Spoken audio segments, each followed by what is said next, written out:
Making a million within 10 years. Sounds impossible, right? Well, I know it sounds like a huge number, but trust me, with the right plan, we can break it down into achievable steps. See, there's actually a lot more millionaires out there than you might think. According to the latest Global Wealth Report, there are about 24.5 millionaires in the United States alone. That means roughly 1 in 12 people in the US have $1 million or more. We're rich! We're rich! We're rich! We're rich! And it's not just in the US. Countries like China, Japan, Germany, France, and the UK, Canada, and Australia have also a significant number of millionaires. Now, let's do some math. If there are 24.5 million millionaires in the US, and the population is around 340 million, that means you have a realistic chance of becoming a millionaire. These statistics should be comforting because it shows that achieving this goal is more attainable than you might think. So how do we get there within 10 years? Well, I'll share with you some principles and steps that I believe will help us reach there, and the ones that I used. And we're starting from scratch here. So in order to achieve that goal, you'll need to invest about $5,500 a month after taxes with annual return of 8%. Now, 8% is just an average, and it's important to remember that it's not always guaranteed. Past performance doesn't necessarily predict the future.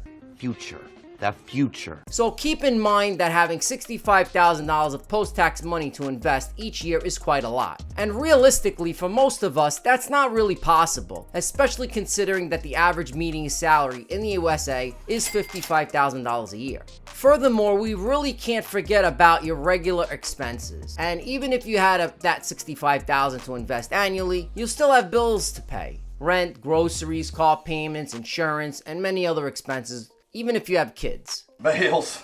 Now, if you find yourself with $65,000 to invest after taxes, it probably means that your annual salary falls within that range of $150,000 to $200,000. And it's great that you're earning a decent income, and I'm proud of you for that, really. But it really is important to remember that managing your money wisely is just as crucial as making it. Now, before we dive into these details of building wealth through alternate avenues, let's break down the math a bit. Now, assuming that the historical average of the market return is about 7 or 8%, and you start with $65,000, by the end of that year, your balance will probably grow to about $70,000. It's not a massive leap, but it's a step in the right direction. Now, in year 2, you continue the same pattern. You start with the previous year's balance of 69 and change, about 70 grand, and you add about $5,500 a month to that. And by the end of year 2, your balance is going to be at about $145,000. The same approach carries for year 3, 4, 5, and so on until you reach the milestone of 10 years. Now, here comes the mind-blowing part of this whole process. And after 10 years of consistent investing, you'll have contributed a total of $650,000. But guess what? Out of your $1 million balance, $365,000 of it will come out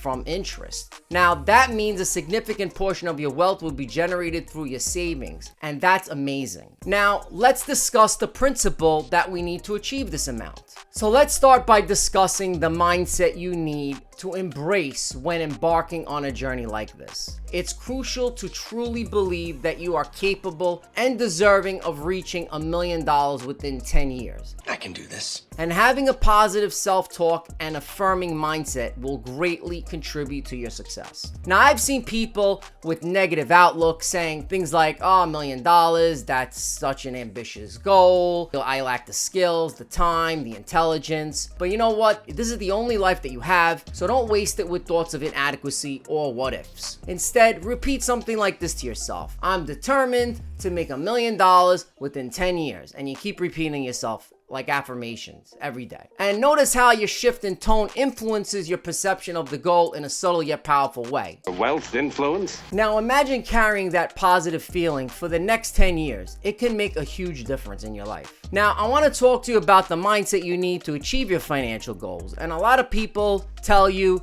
that you can't do it. Even people that you love will doubt you. They'll say you're crazy. Crazy! We're all unique and we all have a set of skills that can help us generate wealth. And it's not an impossible task, but it requires discipline and hard work. Let me share you the roadmap to get to $1 million. Now, the first principle is saving aggressively. This means making some tough sacrifices when it comes to spending money. Now, you need to know exactly how much you're spending and cut back on the categories where you're overspending. You also need to have the discipline to pass up on certain events and entertainment opportunities that might otherwise derail your long-term goals. goals. When you get a promotion or raise at work, don't inflate your lifestyle instantly. Let's go shopping. Instead, consider living at home a little longer to save money and optimize every single dollar you earn. If you have excess savings, don't let it sit at a big bank earning a little bit of interest. Move to a high yield savings account or invest that money in real estate if you can. Right now, there's a great opportunity called high yield savings accounts. They pay really good interest rates, and it's like 4.5%.